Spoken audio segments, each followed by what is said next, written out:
ọmọ Yorùbá, bàbá olóyè Sunday Adéníyì Adéọmọ Ìgbòho Òòṣà, ẹni tó kù ní bàbá fún wọn ti pàṣẹ o. Ó ṣọ̀kì yín, ó ṣọ̀kì mí náà, bébí náà ṣe gbọ́ nìyẹn. Ọmọ Yorùbá, wọ́n sọ̀rọ̀ ilẹ̀ kún kábíyèsí Elédùmarè. Mo máa ń sọ, mo ní ọba yàtọ̀ sọ́ba, ọba wà nù ọba, ọba àwọn ọba ó wà nù àwọn ọba, ọba àwọn ọba, kábíyèsí Elédùmarè. Ọmọ Yorùbá, ẹ bẹ̀rẹ̀ sí ní bá wa pín fídíò káàkiri. Onírọ́ ló máa sọ pé lẹ́ẹ̀rí òun wà ní inú sàárè, tàbí kó sọ pé wà l'Amẹ́ríkà tàbí Australia tó jìnnà dáadáa, ibi tó mọ̀ pé tóun àfi pa gbogbo ọ̀rẹ́ tán ẹlẹ́rìí òun ò ní dé ibi ibẹ̀ ló máa náwó sí. Ọmọ Yorùbá, bí mo ṣe ń bá yín sọ̀rọ̀ lọ́wọ́ bàbá wa ọba Àlàó Francis tí gbogbo ayé mọ̀ sí Ọba Olúgbọ́n, wọ́n ti pàṣẹ, wọ́n ti tutọ́ sókè, wọ́n ti fojú gbà á. Nǹkan mẹ́ta ni bàbá wa ṣe. Kábíyèsí Elédùmarè, irú àwọn ọba tá a fẹ́ nílẹ̀ Yorùbá lélẹ́yìí. Àwọn ọba tó jẹ́ wípé wọ́n mọ tó ń pè lọ́ba, àwọn ọba tó mọ ìwúlò aráàlú, àwọn ọba tí wọ́n lè fi ọ̀rọ̀ aráàlú ṣeré. Àwọn bàbá wa yìí ti ṣe nǹkan kan tó bà gbogbo ayé lẹ́rù. Kó tó di pé mo máa wá play ẹ̀ tẹ́ máa gbọ́ látẹnu àwọn fún ara wọn. Bẹ́ẹ̀ ni ẹ máa láǹfààní láti gbọ́ nǹkan tí wọ́n sọ lẹ́nu wọn. But kí n tó play kìíní yẹn, ẹ jẹ́ ká máa kọ sí comment section wípé kábíyèsí ọba Olúgbọ́n, kábíyèsí ọba Olúgbọ́n, kábíyèsí ọba Olúgbọ́n. Ẹ já bẹ̀rẹ̀ sí ní ṣàdúrà fún bàbá wa kábíyèsí ọba Àlàó Francis ọba Olúgbọ́n orílẹ̀ Igbọ́n. Bàbá yìí ṣe gudugudu méje yàyà mẹ́fà, wọ́n ṣe ẹ̀yìn, wọ́n tún ṣe ojú, tó ń pè lọ́ba nìyẹn. Ohun tí wọ́n ń pè ní ọba nìyẹn. Àwọn ọba tó jẹ́ wípé wọ́n ní fi bákan bọ̀kan, tó jẹ́ pé bí nǹkan ṣe rí ni wọ́n ṣe máa sọ. Àwọn ọba tó jẹ́ wípé a fi ń tọrọ ọba. Kábíyèsí Elédùmarè, kábíyèsí Elédùmarè, àwọn ọba tá fi ń tọrọ ọba, àwọn ọba tó jẹ́ wípé wọn ò lè gbọ́ pé à ń jẹ ọmọ Yorùbá kó má dìde. Ó dífá fún nǹkan kan tí bàbá wa ṣe, ọ̀pọ̀lọpọ̀ yín náà lẹ gbọ́ sí, ọ̀pọ̀lọpọ̀ ò dẹ̀ gbọ́. Tẹ́ bá rántí nígbà ṣẹ́rí, mo nífẹ̀ẹ́ bàbá wa ọba Olúgbọ́n débi wípé mo sì ní lọ́kàn pé o máa lọ interview. Bàbá ò ní kí n má wá torí ọmọ wọn ni mí, ọmọ wọn ni mí. Bàbá olóyè Sunday Igboho ọmọ wọn ni, ọmọ lèmídéjì sí bàbá mi olóyè Sunday Igboho. Ìjọkànjọkàn máa kọ́ ni kí bàbá mi olóyè Sunday Igboho kájọ ṣeré lọ bá ọba Olúgbọ́n tí màá dé interview wọn jọ yẹn. Ọmọ Yorùbá, kábíyèsí Elédùmarè, eléyìí gbẹnu tán. Nígbà tí bàbá wa Olúgbọ́n kọ́kọ́ ṣe ìtọ́ṣe l'Àbújá, èmi ti rò pé wọ́n kàn ṣe náà ni pé bí abúlé wọn tó já sí kò rí bẹ́ẹ̀ o. Kí ni nǹkan tí wọ́n ṣe? Nígbà tí ọmú Chief Sunday Igboho ní Benin Republic, olórí burúkú Muhammadu Buhari, ọmọ lásán ìkejì ajá, tó kó àwọn ẹbí ẹ̀, ẹbí màálù tó kó wọn wá sí Nàìjíríà, tọ́jà dàlúrú àfẹ̀míṣòfò, tó di pé Chief Sunday Igboho gbógun, tó dìde, tó lérí ogun, tó ṣe gbogbo ẹ̀ pé káwọn olórí burúkú kí wọ́n ṣàtẹ̀lé kó lè Yorùbá, tí Buhari ní kó lọ pa wọ́n mọ́lé. After tí Buhari olórí burúkú tó give order, torí wọn ò lè, àwọn security agency, mi ò blame wọn because they always follow the last command. Bẹ́ẹ̀ ni ohun tó ga ẹ tó bá pàṣẹ báyìí, àṣẹ ó gbọ́dọ̀ ṣe lẹ́sẹ̀kẹsẹ̀. Yes sir ló gbọ́dọ̀ tẹ̀lé. Láì díà. So lápá kan mi ti fẹ́ fi bẹ́ẹ̀ blame àwọn tí wọ́n lọ bẹ̀, bí kò ń ṣe ẹni tó jẹ́ chief security ìyẹn gọ́vùnà Ọ̀yọ́ state lásìkò yẹn, because wọn ò lè ṣe irú nǹkan yẹn, kò possible kan ṣe kí ẹnjìníà Ṣèyí Mákindé kọ́ má gbọ́ sí i. A dẹ̀ tún lè ní bóyá torí a gbọ́ pé ìgbà bí wọ́n wá ń lo òyìnbó àbí nǹkan kan, I don't know. Nígbà tó wá di pé wàhálà yìí ṣẹlẹ̀ tán, bàbá Ọba Olúgbọ́n wọ́n dúró tán, wọ́n dúró, wọ́n ṣe bàbá fún bàbá wa ṣe Sunday Igboho àtàwọn ọba kọ̀ọ̀kan, but ọ̀rọ̀ Ọba Olúgbọ́n ni mo gbé wálé yìí. Ìdí tó yẹ máa jẹ́ pé orí wọn ni màá focus lé nìyẹn. Nígbà tí Buhari pe gbogbo ọba sí Àbújá tó ń ṣe meeting lórí bí wọ́n ṣe fẹ́ mú bàbá wa olóyè Sunday Igboho tó tún wọ́n fẹ́ tún wọn mú, tàbí wọ́n ṣàpè wọ́n sí meeting ṣá. Allegedly a gbọ́ pé wọ́n pín owó fún ọ̀pọ̀lọpọ̀ ọba. Ọba Olúgbọ́n tutọ́ sókè, wọ́n fojú gbà á, wọ́n dẹ̀ halẹ̀ mọ́ Buhari. Ó wà president ìgbà yẹn o, wọ́n jẹ́ kó mọ̀ wípé kó lọ fi ọmọ àwọn lẹ̀, pé kí ló ṣe, ó ti ọmọ wa mọ́, òun nìkan lọ pa ọmọ wa, Ọlọ́run yọ. Ó tún wá ṣe kí ni, wọ́n tún wá mú ní Benin, ó tún wá fẹ́ gbà gbogbo wá sí Nàìjíríà, kó wá kọ́ntínú àti fìyà jẹ àbí. Ṣé o mọ̀ pé Fúlàní ní ìwọ ọmọ Buhari? Bàbá yẹn sọ̀rọ̀ ilẹ̀kùn ní ìrírú ẹ̀rì. Wọ́n sọ̀rọ̀ débi wípé tó fi sọ̀rọ̀ yẹn tán, Buhari ò lè sọ ohun tó pè lọ́ba nìyẹn. Ohun tí wọ́n ń pè lọ́ba nìyẹn. Ọba tí ò ríra ẹ̀ gẹ́gẹ́ bí ẹrú olóṣèlú, ọba tí ò ríra ẹ̀ bí ẹrú owó, ọba tí ò ríra ẹ̀ ní bọ́ìbọ́ì olóṣèlú. Ọba mélòó ló lè dánwò nǹkan tí bàbá Ọba Olúgbọ́n tí wọ́n dánwò yẹn? Kò sí, pàápàá jùlọ nígbà ayé Buhari. Ibẹ̀ ẹ̀kọ́ ni mo ń lọ o, mo kàn yà síbẹ̀ yẹn ni kẹ́ lè mọ irú èèyàn tí bàbá yẹn jẹ́. Now nǹkan tí mo wá fẹ́ sọ nípa wọn, mo máa play ẹ̀, tí bá ti wá play ẹ̀ tán, màá wá bọ́ sí eégún láti ń kẹ́yìn ìgbàlẹ̀. Ọmọ Yorùbá, ẹ lọ wá popcorn sẹ́gbẹ̀ẹ́, ẹ wá popcorn sọ́wọ́ ọ̀tún yín, ẹ wá nǹkan tó bá tutù kẹ́ wá sọ́wọ́ sí yín. Bẹ́ẹ̀ bá ṣe ń wo fídíò yìí, kẹ́ máa ju gúgúrú sẹ́nu, kẹ́ máa fi nǹkan tútù tẹ̀ lọlẹ̀. Torí pé kí ni ọ̀rọ̀ tí mo fẹ́ sọ ní àsìkò tá a wà yìí, ọ̀rọ̀ tí gbogbo Yorùbá gbọ́dọ̀ dì mú ni. Yes, ṣé mo pé mo sọ kọ́kọ́ fún yín? Mo ní àwọn olórí burúkú ọmọ Yorùbá kan, wọ́n ti fún wọn lówó láti cause distraction so that rally tá a fẹ́ ṣe yìí kò ní lè wáyé. Ṣùgbọ́n bá tí mo sọ̀rọ̀ yẹn, a lot of people understand. Wọ́n rò pé Masbi ti bẹ̀rẹ̀, ó ń parọ́ ní múlẹ̀ kí ni ẹ mọ̀. Now níbi tí àwọn èèyàn bínú orí dé, lára àwọn èèyàn wa ó ti wá sórí channel mi rí tó wá kọ irọ́ pọ̀. Torí ẹni jẹ́ ẹni tí mo máa ń respect, I kept quiet. Mo ṣe pé mi mọ nǹkan tí mo lè sọ àbí tí mo lè ṣe. Ìyẹn lè fi máa mọ̀ pé ọmọlúàbí ni Masbi TV. But ọmọlúàbí mi kò ń ṣe bí kéèyàn fi wèrè lọ mí. Tí èèyàn bá fi wèrè lọ mí lọ́la ọ̀pọ̀ máa overlook ẹ̀. Tó bá máa jẹ́ lẹ́ẹ̀kejì, kò ní lórí ọ̀fẹ́ àti fi lọ̀ mí mọ́, torí a gbọ́ ohun tí ò jẹ́ kó gbọ́. Bẹ́ẹ̀ ni òun ló yẹ jẹ́ pé èmi ọmọ yín Masbi TV, wọ́n máa ṣò ní mí, wọ́n máa mú pò ní mí, mi ìbẹ́ anybody ṣe cancus. Tẹ bá dẹ̀ rí mi tí kọ́lé, mi tí ra mọ́tò, mi tí ra táyà, mi tí ṣe kankan, torí pé agitation Yorùbá nation yìí, freedom for campaign, ohun táwa rí bí do or die ni, inú ẹ̀jẹ̀ tiwa ló wà. Gbèsè Yorùbá gbọ́dọ̀ gba òmìnira. Òun lèmi ò ṣe kọ́rọ̀ jọ. Bíbélì sọ pé aṣiwèrè ń kó ọrọ̀ jọ láì tí ì mẹ́ni tó máa lò ó. Ọ̀pọ̀lọpọ̀ àwọn èèyàn wa tó kọ́lé tó ṣe gbogbo ẹ̀, mi blame wọn. Everybody know what is good for him or her. Oníkálùkù ló mọ ohun tó fẹ́. Yeah.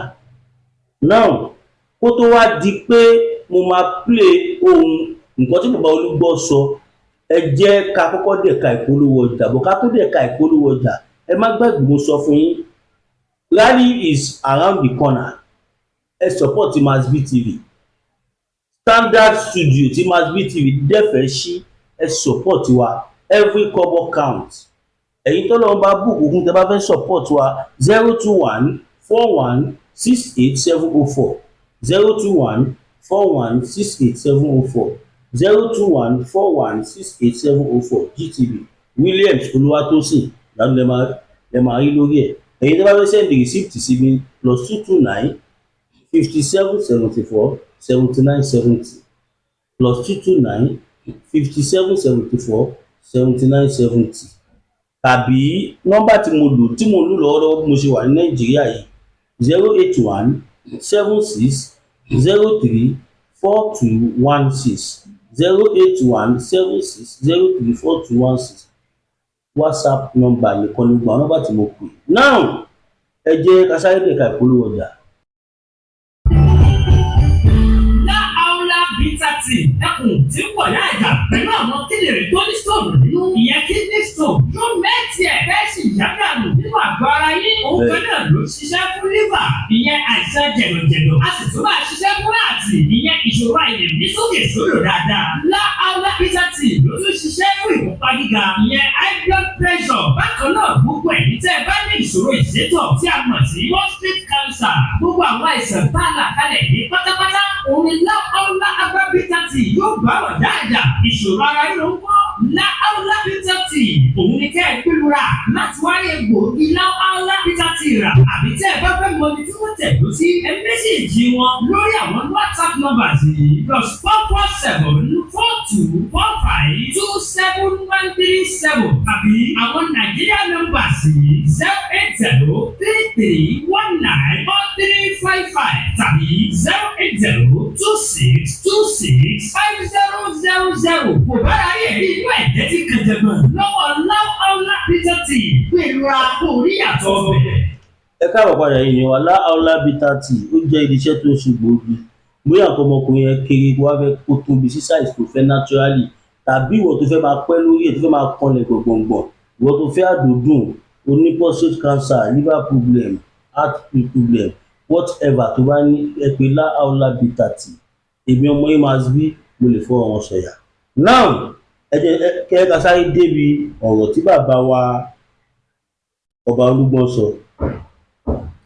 Lẹ́yìn tó bá gbọ́ eléyìí tán, àwa lọ sí eégún láti ń kẹ́yìn ìgbàlẹ̀. Ọmọ Yorùbá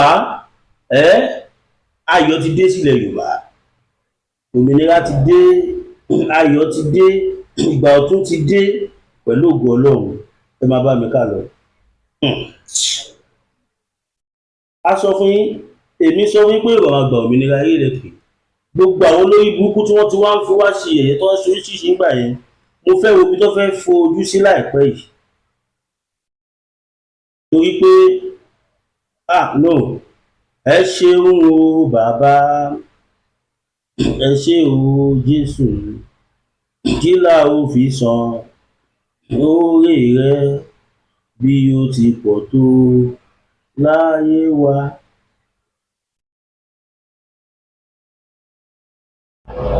Bóyá kẹ́kẹ́ play fídíò yẹn fún òun mo fẹ́ lọ gbé jáde, mo fẹ́ fà á síbi tó jẹ́ kókó ọ̀rọ̀ gangan ni.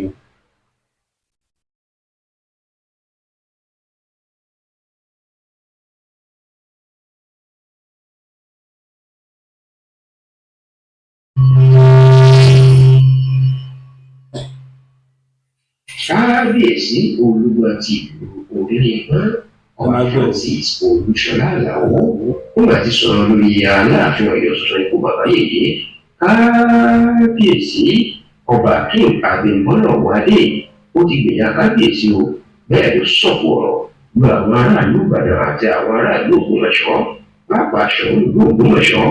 Kábíyèsí ọba Ghandi Afọlábí Ọláoyè Olúmọ̀yẹ kẹta lórí àbá òfin tuntun tí àwọn aṣòfin ilé-ìgbìmọ̀ aṣòfin ìpínlẹ̀ Ọ̀yọ́ Ọ̀yọ́ State House of Assembly members tí wọ́n gbé jáde lórí àwọn ìgbìmọ̀ lọ́balọ́ba ìpínlẹ̀ Ọ̀yọ́. Ẹ̀rọ ti wípé lọ́sẹ̀ bíi méjì sẹ́yìn ni ariwo náà jáde ní ìpínlẹ̀ Ọ̀yọ́ nígbà tí àwọn aṣòfin márùn-ún yìí tí abẹnugan ọ̀nàrẹ́bù Adébọ̀ tó náà wà láàrin wọn tó gbé àbá òfin kan jáde wípé láti àsìkò yìí lọ àwọn fẹ́ sọ Aláàfin Ọ̀yọ́ di alága títí ayé fún ìgbìmọ̀ lọ́balọ́ba ìpínlẹ̀ Ọ̀yọ́, èyí pé kò sẹ́ni tó gbọ́dọ̀ bá Aláàfin Ọ̀yọ́ dùpọ̀ alága títí ayérayé. Ṣùgbọ́n nígbà tí ariwo wá látọ̀dọ̀ àwọn aráàlú Ìbàdàn àtàwọn aráàlú Ògbómọ̀ṣọ́ tó ń bínú pé àwọn ò lè máa ṣerú Ọ̀yọ́ àti ẹrú Aláàfin, wọ́n ní ṣé Ṣọ̀ún àti Olúbàdàn náà wá kiri inú ayé ni. Èyí ló máa jẹ́ kí àwọn aṣòfin ká yí ọ̀rọ̀ padà lọ́jọ́ ajé tí ṣe Mọ́ndé ọ̀sẹ̀ tí a wà nínú ẹ̀ yìí, tí wọ́n jẹ́ kó di mọ̀ fáwọn òṣòfin náà mọ́ tí wọ́n sì ní láti àsìkò yìí lọ báwọn ṣe bá tẹ́lẹ̀ èèyàn kan máa pín ipò náà láàrin Aláàfin Ọ̀yọ́, Ṣọ̀ún ìlú Ògbómọ̀ṣọ́ àti Olúbàdàn tilẹ̀ Ìbàdàn èèyàn yóò máa ṣe lọ. Ọ̀rọ̀ yìí ló bí àwọn aráàlú Ọ̀yọ́ nínú kúrò àgbà àwọn aṣòfin tó ṣojú Ọ̀yọ́ nílé ìgbìmọ̀ aṣòfin ẹni ní ìpínlẹ̀ Ọ̀yọ́ wọn bínú jáde nígbà táwọn akẹgbẹ́ wọn tó ṣe àbá òfin yìí. Ṣùgbọ́n nínú àtẹ̀jáde tó fi síta nípasẹ̀ agbẹnusọ rẹ̀ Ọ̀gbẹ́ni Bísí Ọládélé, kábíyèsí Olúgbọ́n ti ìlú orílẹ̀ gbẹ́jẹ́ kó dìímọ̀ pé Aláàfin Ọ̀yọ́ kì í ṣọba kékeré. Ó ní bí ẹni tó fẹ́ tàbùkù Aláàfin ni wọn l'Aláàfin ló yẹ kó dé olórí gbogbo ọba títí ayé ní ìpínlẹ̀ Ọ̀yọ́ nítorí pé ipò Aláàfin òkèrè. Wọn ní ká lọ bèrè lọ́wọ́ ìlú Ìbàdàn àti ìlú Ògbómọ̀ṣọ́ tó ń fapájánu. Ó ní ìlú tàbí agbègbè wo ni wọ́n ń ṣàkóso nínú ìtàn. Ó ní Ọ̀yọ́ ló ń darí gbogbo ilẹ̀ Yorùbá nínú ìtàn tẹ́lẹ̀ ohun tó di pé nǹkan yí padà. Ó ní ìlú wo tàbí ilẹ̀ Yorùbá wo ni Ìbàdàn tí Ògbómọ̀ṣọ́ ń darí tó fà á di pé wọ́n fẹ́ máa bá Aláàfin Ọ̀yọ́ fà á. Ó gbọ́dọ̀ àtẹnu àwọn aṣòfin náà. Ó nígbà tó jẹ́ pàmò lọ́balọ́ba ní ọ̀rọ̀ kan, ó yẹ kí wọ́n ti kọ́kọ́ kàn sáwọn ọba wọ́n tó gbé ìlú òfin náà jáde ká gbé ìwọ̀n kan àwọn ká tó gbọ́ tàwọn aráàlú. Bẹ́ẹ̀ bẹ́ẹ̀ ní mọ̀ pé èèwọ̀ ńlá ni wọ́n ṣe lọ kó àwọn ìjòyè Olúbàdàn láti dọ̀gba báyìí àti àwọn Ọ̀yọ́mèsì méjì ní Ṣàwọn àti Àgbákin láti sọ wọ́n di ara àwọn tí ó máa jókòó pàdé lọ́balọ́ba ìpínlẹ̀ Ọ̀yọ́. Ó ní ìwọ̀ ní gbogbo ilé jẹ́ nítorí àwọn ilé ìwọ̀n kì í ṣe ojúlówó ọba. Bákan náà ló tún wá sọ̀pọ̀ ọ̀rọ̀ ránṣẹ́ sí ìlú Ògbómọ̀ṣọ́ oníkàwọ́ ìlú Ògbómọ̀ṣọ́ ń fọ̀nà ìgbésọ̀ ọba ńlá ni nínú ìtàn àti pé òun náà lẹ́tọ̀ọ́ láti máa gbàjẹ alága ìgbìmọ̀ lọ́balọ́ba ní ìpínlẹ̀ Ọ̀yọ́. Wọ́n ní tó bá jẹ́ pé ìtàn táwọn ará Ògbómọ̀ṣọ́ ń parí. Ó ní Olúgbọ́n kì í ṣẹgbẹ́ Ògbómọ̀ṣọ́, bẹ́ẹ̀ ni ó ní orílẹ̀ Ìgbọ́n kì í ṣẹgbẹ́ ìlú Ògbómọ̀ṣọ́, bẹ́ẹ̀ ni Olúgbọ́n kì í ṣẹgbẹ́ Ṣọ̀ún nínú ìtàn. Kábíyèsí Olúgbọ́n ẹlẹ́gbẹ̀dẹ́ mọ̀ pé kódà ní ilẹ̀ tí ààfin ìlú Ògbómọ̀ṣọ́ wà báyìí ó ní ìlú orílẹ̀ Ìgbọ́n lónìí èyí tó jẹ́ kó dé mọ̀ pé orílẹ̀ Ìgbọ́n ju ìlú Ògbómọ̀ṣọ́ lọ. Ṣùgbọ́n tó jẹ́ kó dé mọ̀ pé nígbà tí wọ́n ti fi Ṣọ̀ún ṣe olórí gbogbo àwọn wọn náà gba kádàrá oníkíndé tó Ògbómọ̀ṣọ́ náà gba kádàrá fún ìlú Ọ̀yọ́ àti Aláàfin Ọ̀yọ́. Bẹ́ẹ̀ náà ló ní àwọn Ìbàdàn náà àṣewọ̀n ní gbangba fẹ́ lọ àwọn èèyàn oní láti ọdún 1999 tí òṣèlú àwọn ará wa ti padà àwọn nìkan ló ń ṣe gómìnà yàtọ̀ sí Ògbómọ̀ṣọ́ kan olóògbé Christopher Adébáyọ̀ Àlàó Àkàlà tó rí jẹ̀jẹ̀ ṣe tó ṣe sáà kan. Ó ní láti ìgbà náà Ìbàdàn ni ó ní àwọn ìyókù wọn kò já pátá. Oníbàdàn ò ní ọ̀rọ̀ sọ sílẹ̀ pé káwọn ilé ìwà ṣe ṣùgbọ́n nígbà tó wá di kọ́ fẹ́ gbé ìbò náà fAláàfin àwọn ìjà àwọn afọpájánú. Ó ní ọba gbòógì ṣe rí wá ó ní bí ṣe rí Ìbàdàn náà rí yẹn o àti ìgbé káwọn náà ó yẹ káwọn náà máa mú ẹ. náà àwa lẹ́yìn tí bàbá wa Ọba Olúgbọ́n tó sọ gbogbo ọ̀rọ̀ yìí àwa gbé àwọn èèyàn dìde ó dé ọ̀dọ̀ bàbá Olúgbọ́n tí màá ṣe mistake pé bàbá gbogbo ìjà tó ń ṣẹlẹ̀ yìí kí ló ń ṣẹlẹ̀. Ohun tá a ti gbọ́ tẹ́lẹ̀ lẹ́nu àwọn kan tí wọ́n ní rálì tá a fẹ́ ṣe yìí gbogbo nǹkan tá a bá rí tó bá ń ṣẹlẹ̀ ní Nàìjíríà lẹ́nu is just to prevent our mega rally. Ó ṣọ̀kì yín ó ṣọ̀kì mí náà. A tún lọ bá àwọn àgbààgbà kọ̀ọ̀kan òun máa ń sọ fẹ́yìn ìjọba wípé ọ̀pọ̀lọpọ̀ yín ẹ̀ mọ tó ń lọ ní movement. Ẹ mọ̀ pé 10% of 100 lẹ́ ń rí lórí social media, behind the scene 90% nínú Yorùbá nation. Gbogbo ohun tó yẹ social media is just 5 to 10%. Ṣé mọ àwọn àgbààgbà kan wà wọ́n rìn àwọn ìrìn tó jẹ́ wípé èèyàn gbọ́dọ̀ sọ sórí afẹ́fẹ́ nǹkan bàjẹ́. Ibẹ̀ náà láti ráwọn olórí burúkú àgbàlagbà kan tó ń fojoojúmọ́ rúbọ tó ń fojoojúmọ́ ṣe ètùtù wípé sẹ́ẹ̀ Yorùbá nation gbọ́dọ̀ bọ́ sí. nísìnyí báyìí gbogbo wọn ti wá rí pé ó ti bọ́ sí, wọn ò wá ní sí ìmọ̀